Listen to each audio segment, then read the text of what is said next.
few minutes, I'm going to show you how to write the perfect personal statement. Remember that next year, personal statements are probably going out the window, and they are formatting the questions in a way that really it's the way that they would want to see them for personal statements. But because people who have less support don't know how to structure it in that way, they are essentially evening the playing field by guiding you, by asking you specific questions to help answer the kind of things that they want to see whether you're suited for medicine or dentistry.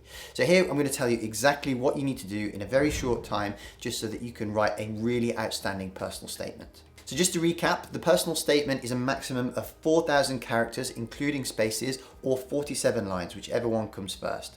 Now, the best way to do this is to understand what the themes they want to see are. They basically want to see why you want to study medicine or dentistry, what you've done to explore the career to prove to yourself and to others that you want to go into it and you have reassured that decision, and then finally, why you possess the traits that would make you a good dentist or a good doctor. The way that I would recommend dividing the word count is roughly into sixths. Now, you don't have to do it strictly into sixths, but it's a rough guide and you can borrow from one sixth to lend to the other.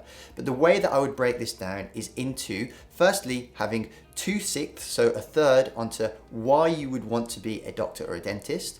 3/6, so a half, into exploration of the career, so work experience, volunteering, any paid work, any further reading or talks you've attended that just demonstrate that you have explored the career, you've seen what the realities are, you know what you let yourself in for, and you still want to go ahead. Then go on for 1/6 to your extracurricular stuff, and then finish with the final sixth of, again, reiterating why you want to study medicine or dentistry. This bottom paragraph, like any essay, shouldn't introduce anything new. It should be a high-level summary of all the stuff you've spoken about above and reiterating your reason for why. Now, that is the global structure, and now we'll talk about the granular structure. So this is how you formulate your paragraphs, your sentences, and any points that you're trying to make. Now, what I want you to do is follow the formula of what you did, what you observed / learnt, and how that will relate back to you being a great doctor. So it could be something as simple as, on my work experience, I attended theatre where I watched an operation. I observed how important it was for the theatre staff to operate in concert and demonstrate good teamwork so that they could complete the operation as efficiently as possible to lead to the best outcome for patients. It taught me the importance of teamwork, which I have continued to practice in my team, in the football team, or whatever it is that you do to practice the skills of teamwork. So that is the formula for how you should lay out your points. And really what's very nice is that you can finish that point of what you did to roll on into the next experience. So I learned the importance of teamwork, and I carried this forward into my volunteering role where I was part of a team that were helping the homeless, and so on and so forth.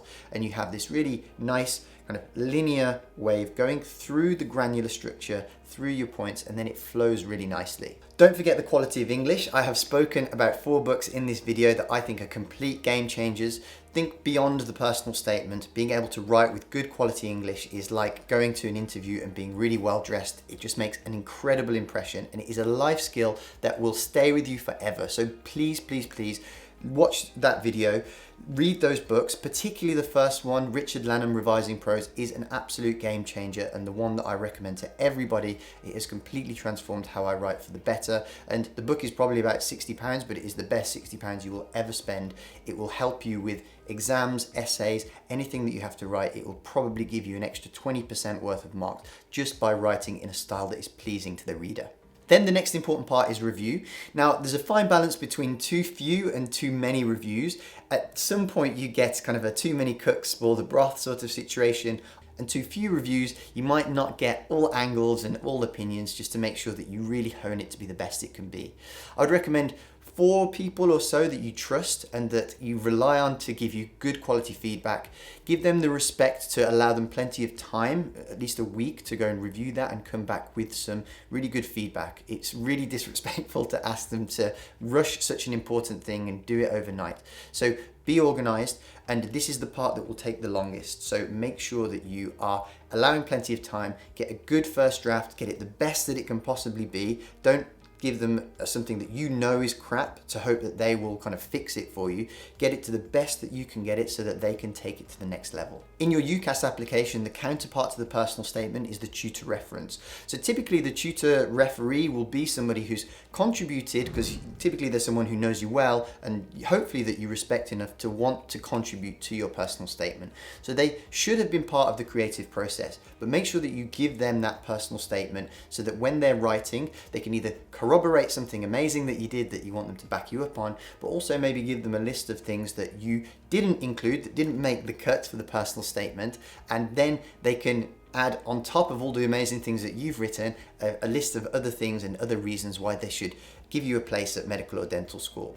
Now, this is something that we go into a lot of depth in the FutureDoc program, and we have lots of workshops to make sure that personal statements are spot on. So there's a lot that I could go into for all of this stuff, and for a technique to making sure that you capture all the information and choosing the right things to put in your personal statement.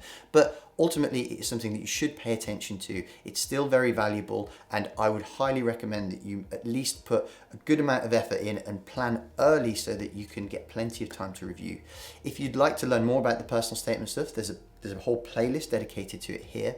Or if you want our help, where we've now got a 93% success rate with getting students into their first choice medical school, check out this video here and find out how we can help you one-on-one with your application.